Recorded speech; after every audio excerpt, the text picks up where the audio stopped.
ଆସନ୍ତୁ ଶୁଣିବା ଏକ ଭିନ୍ନ ସ୍ୱାଦର କ୍ଷୁଦ୍ର ଗଳ୍ପ। ଗଳ୍ପର ଶୀର୍ଷକ ବୁଲେଟ୍ ଗୁଣ୍ଡା। ଗାଳ୍ପିକ ଶଙ୍କର୍ଷଣ ଶିଅଳ। ବାପ ମାଙ୍କ ସାନ ଝିଅ ଅନିତା। ଏମାନେ ତିନି ଭଉଣୀ। ବଡ଼ ଅଧ୍ୟାପିକା, ମଝିଆ ଡାକ୍ତରାଣୀ। କିନ୍ତୁ ଅନିତାର ରୁଚି ଶିକ୍ଷକତାରେ। ତେଣୁ B.Ed ଟ୍ରେନିଂ ପରେ ନୂଆ କରି ଜଏନ୍ କରିଛି ଏକ ହାଇସ୍କୁଲରେ। ପିଲାଟି ଦିନରୁ ସେ ମେଧାବୀ ଓ ଅଧ୍ୟୟନ ପ୍ରିୟ। ବାପା ଦିନେ ପଚାରିଲେ, ପ୍ରଶାସନିକ ବିଭାଗରେ ଜଣେ ବଡ଼ ଅଫିସର ହେବାକୁ ତୋର କ'ଣ ଇଚ୍ଛା ହେଉନି? ଏତେ ବ୍ରାଇଟ୍ କ୍ୟାରିୟର ଥିବା ସତ୍ତ୍ୱେ ତୁ ଗୋଟେ ଶିକ୍ଷୟିତ୍ରୀ ଚାକିରିରେ ସନ୍ତୁଷ୍ଟ ହେଉଛୁ? ଅନିତା କହିଲା, ବାପା, ମୋର ଯେତିକି ଦକ୍ଷତା ଅଛି ସେଇଟିକୁ ସମ୍ବଳ କରି ମୁଁ ମୋ ମନ ପସନ୍ଦର ବୃତ୍ତିକୁ ନେଇ ସନ୍ତୁଷ୍ଟ। ଅଧିକ ଆଶା କରିବି କାହିଁକି? ପିଲାଟି ଦିନରୁ ଅନିତା ସ୍ପଷ୍ଟବାଦୀ। ରୋକଠୋକ୍ କହିବାରେ ସେ କେବେ ଶଙ୍କା ବା ସଂକୋଚ କରେ ନାହିଁ। ତା ବଡ଼ ଭଉଣୀ ଖୁବ୍ ସୁନ୍ଦରୀ। ତା ସତ୍ତ୍ୱେ ସେ ପ୍ରାୟ ଅଧିକାଂଶ ବେଳେ ଦାମୀ ମେକଅପ୍ ବ୍ୟବହାର କରନ୍ତି। ଅନିତାର ସେଥିରେ ଆଦୌ ରୁଚି ନାହିଁ। ସେ ତା ସାଙ୍ଗମାନଙ୍କୁ ସଫାସଫା କହେ, ଯେତିକି ସୌନ୍ଦର୍ଯ୍ୟ ଈଶ୍ୱର ପ୍ରଦାନ କରିଛନ୍ତି ସେତିକି ଯଥେଷ୍ଟ ନୁହେଁ ବୋଲି ଯେଉଁମାନେ ଭାବନ୍ତି ସେମାନେ ମେକଅପ୍ ଲଗାନ୍ତି। ନିଜର ବିଭୂତତ୍ୱ ଗୁଣ, ପ୍ରତିଭା ଓ ଚେହେରାକୁ ନେଇ ସନ୍ତୁଷ୍ଟ ହେଲେ ସିନା ବାସ୍ତବ ଶାନ୍ତି ଓ ସୁଖ ମିଳିବ। ସେଇଆ ହୋଇ ନ ପାରିବାରୁ ଆଜି ଭାରତ ପୃଥିବୀରେ ଅସୁଖୀ ଦେଶଙ୍କ ତାଲିକାରେ ଅନ୍ତର୍ଭୁକ୍ତ। ଅନିତାର ଯୁକ୍ତି ଭୋଗବାଦୀ ସମାଜରେ ବିଚରଣ କରୁଥିବା ଲୋକଙ୍କ ପାଇଁ ବ୍ୟତିକ୍ରମୀ ବ୍ୟାକରଣ ସୂତ୍ର ସଦୃଶ।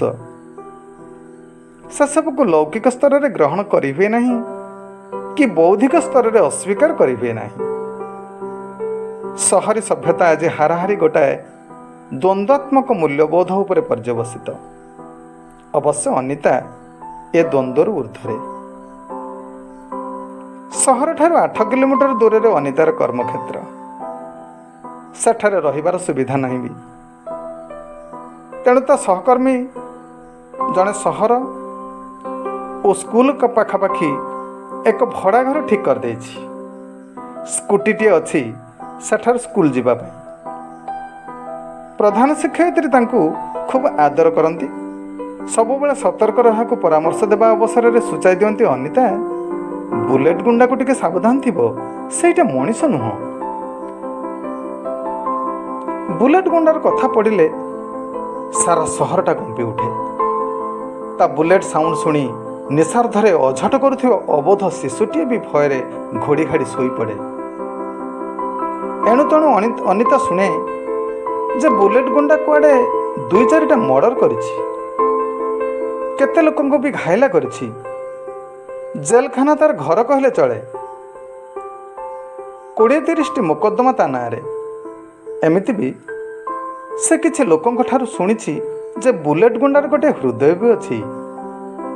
ବହୁ ଦୁର୍ଦ୍ଦାନ୍ତ ଗୁଣ୍ଡା କବଳରୁ ସେ ଝିଅ ବୋହୂଙ୍କୁ ବଞ୍ଚାଇଛି। ଏତେ ଭଲ କାମ କରିପାରୁଥିବା ଲୋକଟି ନିଜକୁ ନଷ୍ଟ କରିଛି କାହିଁକି? ଏମିତି ନିଜକୁ ବେଳେବେଳେ ଅନିତା ପ୍ରଶ୍ନ କରେ। ଭାବେ, ପରିସ୍ଥିତି ମଣିଷକୁ ତା ନିଜ ଇଚ୍ଛା ମୁତାବକ କିଛି କରିବାକୁ ଦିଏ ନାହିଁ। ହୁଏତ ଏମିତି କିଛି ଘଟଣା ବୁଲେଟ୍ ଗୁଣ୍ଡା ଜୀବନରେ ଘଟିଛି। ସେଦିନ ଅନିତା ସ୍କୁଲରୁ ଫେରୁଥାଏ। ନିର୍ଜନ ରାସ୍ତା। ହଠାତ୍ ଗୋଟିଏ ବାଇକ୍ରେ 3 ଜଣ ଯୁବକ ଆସି ତା ବାଟ ଓଗାଳିଲେ। ଅବାନ୍ତର କଥା ମନେ ପଚାରି ଚାଲିଲେ। ଭୟରେ ଅନିତାର ପାଟି ଖନି ବାଜିଗଲା। କ୍ରମଶଃ ଯୁବକମାନେ ତାର ନିକଟବର୍ତ୍ତୀ ହେବାକୁ ଲାଗିଲେ। ଅଶ୍ଳୀଳ ଇଙ୍ଗିତ ସାଙ୍ଗକୁ କୁତ୍ସିତ ଆଭିମୁଖ୍ୟ ବିଚାରା ଅନିତାକୁ ନିର୍ବାକ କରିଦେଲା। ଠିକ୍ ଏହି ସମୟରେ ଅରକ୍ଷିତକୁ ଦୈବ ସାହା ହେଲା ପରି ବୁଲେଟ୍ ଗାଡ଼ି ଶବ୍ଦ ଶୁଣାଗଲା। ଏହାପରେ ଅତର୍ଚ୍ଛା 3 ଜଣ ଗାଡ଼ି ଧରି ଉଭାନ ହୋଇଗଲେ। କିଛି ମିନିଟ୍ ମଧ୍ୟରେ ବୁଲେଟ୍ ଗୁଣ୍ଡା ସତକୁ ସତ ଅନିତା ପାଖରେ ଆସି ପହଞ୍ଚିଗଲା। ଗାଡ଼ିରେ ଅନିତା ନିସ୍ତେଜ ହୋଇ ରହିଛି। ଝାଳରେ ଜୁଡ଼ୁବୁଡ଼ୁ ଦେହ। ଝାପ୍ସା ଝାପ୍ସା ଆଖିରେ ଅନୁଭବ କରୁଥିଲା ବୁଲେଟ୍ ଗୁଣ୍ଡାର ଉପସ୍ଥିତି। କେହି କାହା ସହ ବାକ୍ୟ ବିନିମୟ କରିନାହାନ୍ତି। ଆଗେ ଆଗେ ବୁଲେଟ୍ ଗୁଣ୍ଡା ଚାଲିଲା ଓ ପଛେ ପଛେ ଅନିତା। ବସା ଘରକୁ ଅନିତା ଗଲା ପରେ ବୁଲେଟ୍ ଗୁଣ୍ଡା ଅନ୍ତର୍ହିତ ହୋଇଗଲା। ପୁଣି ଏଇ କିଛି ଦିନ ହେଲା ଦେଖାଯାଇଛି ଅନିତା ସ୍କୁଲ ବାହାରିବା ସମୟରେ ଗେଟ୍ ଆଗରେ 2-3ଟା ବାଇକ୍ ରଖି 5-6 ଜଣ ଯୁବକ ଅଯଥା ଗପସପ କରୁଛନ୍ତି। ବାରମ୍ବାର କହିଲା ପରେ ବାଟ ଛାଡ଼ନ୍ତି। ସେମାନଙ୍କୁ କିଛି ନ କହି ଚାଲିଯାଏ ଅନିତା। ଗତ ରବିବାର ଦିନ ଦାଣ୍ଡ କବାଟ ଖୋଲା ଥାଏ। ବୁଲେଟ୍ ଗୁଣ୍ଡା ଗେଟ୍ ଖୋଲି ପଶିଲା। ଅନିତା ଆଖିରେ ବିସ୍ମୟର ବିରାମ ଚିହ୍ନ। ବିଶ୍ୱାସ କରିପାରୁନଥାଏ। ଅକସ୍ମାତ ତୁଣ୍ଡରୁ ବାହାରି ପଡ଼ିଲା, ଘର ଭିତରକୁ ଆସନ୍ତୁ। ନା ନା, ମୋତେ ଆପଣ ଜାଣିନାହାନ୍ତି। କାହାରି ଘରେ ବସିବା ପାଇଁ ଜାଗା ଖଣ୍ଡେ ମୋ ଭାଗ୍ୟରେ ନାହିଁ। ଛାଡ଼ନ୍ତୁ, ମୁଁ ଆପଣଙ୍କୁ ସତର୍କ କରିଦେବାକୁ ଆସିଥିଲି। କିଛି ଦୁଷ୍ଟ ଲୋକଙ୍କ ଆଖି ଆପଣଙ୍କ ଉପରେ ଅଛି, କିନ୍ତୁ ଆଜିଠାରୁ କେହି ବି ଆପଣଙ୍କୁ ଆଙ୍ଗୁଳି ଦେଖାଇ ପାରିବେନି। ଭାଇ, ମୋ ଘର ଭିତରକୁ ନ ଆସି ସେମିତି ଚାଲିଯିବ? ପ୍ଲିଜ୍ ଏଇଠି ଟିକେ ବସନ୍ତୁ, ମୁଁ ଚା ଆଣୁଛି। ଅନିତା ଭିତରକୁ ଚାଲିଯିବା ମାତ୍ରେ ବୁଲେଟ୍ ଗୁଣ୍ଡା ସିଧା ଚାଲି ଆସିଲା। ହେଲେ ଭାଇ ଡାକର ମାଧୁର୍ଯ୍ୟ ଅପୂର୍ବ ଶିହରଣ ସୃଷ୍ଟି କରୁଥିଲା ବୁଲେଟ୍ ଗୁଣ୍ଡା ଶରୀରରେ। ଅନେକ ଦିନ ହେଲା ତାକୁ ଏମିତି କେହି ଡାକି ନାହାନ୍ତି। ମନେ ପଡ଼ିଲା ଘର କଥା, ଜନ୍ମଭୂଇଁ ଗାଁର କଥା। ତାର ଗୋଟିଏ ଖୁସିବାସିର ପରିବାର ଥିଲା। ଦେବତାଙ୍କ ପରି ବାପା ମା ଥିଲେ। ଭାଇ ଭଉଣୀ ମିଶିଥିଲେ 3 ଜଣ। ଉପରେ ଭାଇ, ଇଏ ଥିଲା ଦ୍ୱିତୀୟ ଓ ତୃତୀୟ ଥିଲା ଗେହ୍ଲା ଭଉଣୀ।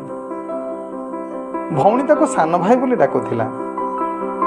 ଗାଁର ସାଙ୍ଗମାନେ ଡାକୁଥିଲେ ବବୁଆ। ସେଇ ଗାଁର ନାୟକ ସାହିର ଝିଅ ହେଉଛି ଅନିତା। 20 ବର୍ଷ ତଳର କଥା। ଅନିତାକୁ ଜଣାନଥିବ ସେ ଘଟଣା। ସେତେବେଳକୁ ସେ ମାତ୍ର 4 ବର୍ଷର ବୟସର। ଅନିତା ବଡ଼ ବାପାଙ୍କ ଝିଅ ସିନି ଅପାର ବାହାଘର ଠିକ୍ ହୋଇସାରିଥାଏ। କିନ୍ତୁ ସେଇ ସାହିର କୁଖ୍ୟାତ ସାଧୁ କଣ୍ଟ୍ରାକ୍ଟରର ପୁଅ ଜିଦ୍ ଧରିଲା ସିନି ଅପାକୁ ବାହା ହେବା ପାଇଁ। ବାପା ମା ରାଜି ନ ହେବାରୁ କିଛି ଗୁଣ୍ଡାଙ୍କୁ ଧରି ବାହାଘର ଆଗ ଦିନ ରାତିରେ ପହଞ୍ଚିଗଲା ସିନି ଅପାକୁ ଉଠାଇ ନେବାକୁ। ଗାଁ ସାରା ଆତଙ୍କ ଖେଳିଗଲା। ମାତ୍ର ଠିକଣା ବେଳରେ ଆସି ପହଞ୍ଚିଗଲା ବବୁଆ। ଠେଙ୍ଗାରେ ପିଟି ପିଟି ସାବାଡ଼ କରିଦେଲା ସହରୀ ଗୁଣ୍ଡାମାନଙ୍କୁ। ସାଧୁ କଣ୍ଟ୍ରାକ୍ଟରର ପୁଅ ଘାଇଲା ହୋଇ ପଳାଇଗଲା। ମାତ୍ର ସାଧୁବାବୁ ପୁଲିସକୁ ପ୍ରଚୁର ଲାଞ୍ଚ ଦେଇ ବବୁଆ ନାଁରେ ଜାମିନ ବିହୀନ ପରୱାନା ଲଗାଇଦେଲେ। ୱାରେଣ୍ଟ ବାହାରିବା ଦିନଠାରୁ ବବୁଆ ପରିବାର, ଘର ଓ ଗାଁକୁ ଛାଡ଼ି ଚାଲି ଆସିଛି। ସହରରେ ଆତ୍ମଗୋପନ କରିବା ସତ୍ତ୍ୱେ କାଁ ଭାଁ କେତେବେଳେ ଛୋଟ ବଡ଼ ଅନ୍ୟାୟ ବିରୁଦ୍ଧରେ ପ୍ରତିବାଦ କରି ବସ୍ତି ବାସିନ୍ଦାଙ୍କ ତ୍ରାଣକର୍ତ୍ତା ସାଜିଛି। ଚାହୁଁ ଚାହୁଁ ସହରର ଜଣେ ରାଜନେତାଙ୍କ ଡାହାଣ ହାତ ବି ପାଲଟି ଯାଇଛି। ଏହାପରେ ସେ ସମସ୍ତଙ୍କ ନିକଟରେ ପରିଚିତ ହୋଇଛି ବୁଲେଟ୍ ଗୁଣ୍ଡା ନାମରେ। ଅନିତା ଏଇ କିଛି ଦିନ ହେଲା ପୃଥିବୀକୁ ଭଲ ପାଇ ବସିଛି। ସନ୍ଧ୍ୟାବେଳର ଘର ବାହୁଡ଼ା ପକ୍ଷୀଙ୍କ ସ୍ୱର, ଆକାଶରେ ଜହ୍ନ ଓ ତରାଙ୍ଗ ମେଳି, ଭୋର ବେଳର ପକ୍ଷୀଙ୍କ କାକଳି, ପଡ଼ିଶା ଘର କୁନି କୁନି ପିଲାଙ୍କ ଅର୍ଥହୀନ ଦରୁଟି କଥା, ସବୁକିଛି ଭିତରେ ନିଜକୁ ହଜେଇ ଦେଇଛି। ରାସ୍ତା କଡ଼ରେ ଭିକାରୀଙ୍କୁ ଦେଖି ଗାଡ଼ିରୁ ଓହ୍ଲାଇ ଆସି ସେମାନଙ୍କ ଥାଳିରେ 5 ଟଙ୍କିଆ କଏନ୍ଟି ମାନ ଦେଇଯାଉଛି। କୌଣସି ଲୋକ ପ୍ରତି ତାର ପୂର୍ବରୁ ଥିବା ଘୃଣାଭାବ ଦୂରେଇ ଯାଇଛି। ଏବେ କାହିଁକି ତାର ଅନୁଭବ ହେଇଛି, ଯେଉଁ ସହକାରୀ ଶିକ୍ଷକମାନେ ଏକଦା ତାକୁ ଈର୍ଷା କରୁଥିଲେ, ଏବେ ସେମାନେ ତାକୁ ଦଣ୍ଡେ ନ ଦେଖିଲେ ଦୁଃଖୀ ହେଉଛନ୍ତି। ସାରା ସମାଜ ଆଜି ଅନିତା ପାଇଁ ଆପଣାର ଲାଗୁଛି। ଆଜି ରାକ୍ଷୀ ପୂର୍ଣ୍ଣିମା। ଅନିତା ଦୃଢ଼ ସଂକଳ୍ପ ନେଇଛି, ଯିଏ ଯାହା କହୁ ପଛେ ସେ ଆଜି ଦିନରେ ବୁଲେଟ୍ ଭାଇଙ୍କ ହାତରେ ରାକ୍ଷୀ ବାନ୍ଧିବ, ନିଜ ହାତରେ ତାଙ୍କୁ ମିଠା ଖୁଆଇବ। ସେ ଜାଣିନି ବୁଲେଟ ଭାଇଙ୍କ ଠିକଣା। ହେଲେ ଏଇ ସହର ଭିତରେ ସେ କୋଉଠି ନା କୋଉଠି ତ ଥିବେ। ଆଜି ସହର ସାରା ସେ ତାଙ୍କୁ ଖୋଜିବ। ଭାଇ ପ୍ରତି ଶ୍ରଦ୍ଧା ଭଉଣୀକୁ ସାହସ ଦେବ ନିଶ୍ଚୟ। ତେଣେ ବହୁଦିନ ପରେ ଭାଇ ଡାକର ମିଠା ବର୍ଷାରେ ଭିଜୁଛି ବୁଲେଟ ଗୁଣ୍ଡା। ମନ ତାର ଅଥୟ। ଯେମିତି ବି ହଉ ଆଜି ଦିନରେ ସେ ଅନିତାଙ୍କ ଘରେ ପହଞ୍ଚିବ। ଆଜି ଅନିତାଙ୍କ ଆତିଥ୍ୟକୁ ସେ କେବେ ଅସ୍ୱୀକାର କରିବ ନାହିଁ। ହେଲେ ଅନିତା ଯଦି ଜାଣିବେ ତା ବୁଲେଟ ଭାଇ ଗୋଟେ ଅସାମାଜିକ ବ୍ୟକ୍ତି ବୋଲି, ଥରିଗଲା ତା ପାଷାଣ ଛାତି। ଭାଇ ହୋଇ ଭଉଣୀର ମର୍ଯ୍ୟାଦା ହାନି କରିବ ସେ? ନା, ତାଙ୍କ ଘର ଭିତରକୁ ଯିବ ନାହିଁ। ଏହି ଅପବିତ୍ର ହାତରେ ସେ ତା ଭଉଣୀ ହାତରୁ ରକ୍ଷାବନ୍ଧନ ସୂତ୍ରର ପବିତ୍ର ସ୍ପର୍ଶ ପାଇପାରିବ ନାହିଁ। ଭାବାନ୍ତରରେ ବୁଡ଼ିଗଲା ବୁଲେଟ ଗୁଣ୍ଡା। ଗତକାଲି ଠାରୁ ଖୁବ୍ ମନ ଲାଖି ଶାଢ଼ୀ ଖଣ୍ଡେ ଅନିତାଙ୍କ ପାଇଁ କିଣିଥିଲା। ଆଜି ତା ଭାଇ ପଣିବାର ଦମ୍ଭ ଅନିତାଙ୍କ ସ୍ନିଗ୍ଧ ଚେତନାଠାରେ ଦୁର୍ବଳ ହୋଇପଡ଼ିଛି। ତଥାପି ଅବୁଝା ମନକୁ ବୁଝେଇ ଘରୁ ବାହାରି ଆସିଲା ସେ। ତେଣେ ଅନିତା ସ୍କୁଟି ନେଇ ବାହାରିଛି। ଯେମିତି ହଉ ସେ ଆଜି ବୁଲେଟ ଗୁଣ୍ଡା ଭାଇଙ୍କୁ ଭେଟିବ ଏବଂ ତାଙ୍କ ହାତରେ ରାକ୍ଷୀ ବାନ୍ଧିବ। ମନରେ ତାର ଡର ଭୟ ଆଜି ଉଭେଇ ଯାଇଛି। ଆଗକୁ ଆଗକୁ ମାଡ଼ି ଚାଲିଛି ତା ସ୍କୁଟି। କିଛି ଦୂରରେ ରାସ୍ତାରେ ଗହଳି ଜମିଛି। ଦୁର୍ଘଟଣା ଘଟିଛି ବୋଧେ। ପ୍ରତିଦିନ କିଛି ନା କିଛି ତ ଦୁର୍ଘଟଣା ଘଟୁଛି। ହଉ ଛାଡ଼, ଆଗକୁ ଯିବାକୁ ପଡ଼ିବ। ଅନିତା ଆଗେଇଲା, କିନ୍ତୁ ଗହଳି ଅତିକ୍ରମ କରୁ କରୁ ଦେଖିଲା ଦୁର୍ଘଟଣାସ୍ଥଳୀରେ ଏକ ହୃଷ୍ଟପୁଷ୍ଟ ଯୁବକର ରକ୍ତାକ୍ତ ଶରୀର। ହମ୍ପସ୍ ଦେହରେ ପିଟି ହୋଇ ବୁଲେଟ ଗାଡ଼ିଟି ଛିଟିକି ପଡ଼ିଛି ଖଣ୍ଡେ ଦୂରରେ। ଅନିତା ଆଉ ଆଗକୁ ଯାଇପାରିଲା ନାହିଁ। କିଏ ଯେମିତି ତାକୁ ପଛରୁ ଟାଣି ଧରିଲା। ରାସ୍ତା କଡ଼ରେ ଗାଡ଼ି ଥୋଇ ଭିଡ଼ ଭିତରକୁ ନିରେଖି ଦେଖିଲା। ପୁଲିସ ଲୋକଙ୍କୁ ପଚରା ଉଚରା କରି ରିପୋର୍ଟ ଲେଖୁଛନ୍ତି। ଲୋକଙ୍କ ଗୁଞ୍ଜରଣରୁ ଜଣାପଡ଼ିଲା ମୃତ ଯୁବକ ହେଉଛି ବୁଲେଟ ଗୁଣ୍ଡା। ସ୍ତବ୍ଧ ହୋଇଗଲା ଅନିତା। ପାଗଳ ପ୍ରାୟ ଭିଡ଼କୁ ଏଡ଼ାଇ ଅନିତା ଯାଇ କଚାଡ଼ି ହୋଇ ପଡ଼ିଲା ତା ବୁଲେଟ ଭାଇଙ୍କ ଛାତି ଉପରେ। ଲୋକମାନଙ୍କ ଆଖିରେ ବିଶାଳ ପ୍ରଶ୍ନବାଚୀ। ପୁଲିସ ଅଫିସର ଅବାକ୍। କର୍ତ୍ତବ୍ୟରତ ଅଫିସର ତାଙ୍କ ଅଧସ୍ତନ କର୍ମଚାରୀଙ୍କ ଉଦ୍ଦେଶ୍ୟରେ କହିଲେ, ଡେଡ୍ ବଡିର ୱାରସ ଅର୍ଥାତ୍ ଦାବିଦାର କେହି ନାହାନ୍ତି। ତେଣୁ ଭ୍ୟାନ୍ ଯୋଗେ ପୋଷ୍ଟମର୍ଟମ୍ ପାଇଁ ନେଇ ଚାଲ। ଆପତ୍ତି କରି ଉଠିଲା ଅନିତା। ନା ସାର୍, ଡେଡ୍ ବଡି ମୁଁ ନେବି। ମୁଁ ତାଙ୍କର ଭଉଣୀ। ଛାତି ଫାଟିଯିବା ପରି ବେଦନାକ୍ତ ଥିଲା ପରିବେଶ। ଅନିତା ତା ବ୍ୟାଗରୁ ରାକ୍ଷୀଟିଏ ବାହାର କରି ଅପୂର୍ବ ସ୍ନେହରେ ବାନ୍ଧି ଦେଉଥିଲା ତା ମୃତ ବୁଲେଟ ଭାଇଙ୍କ ହାତରେ।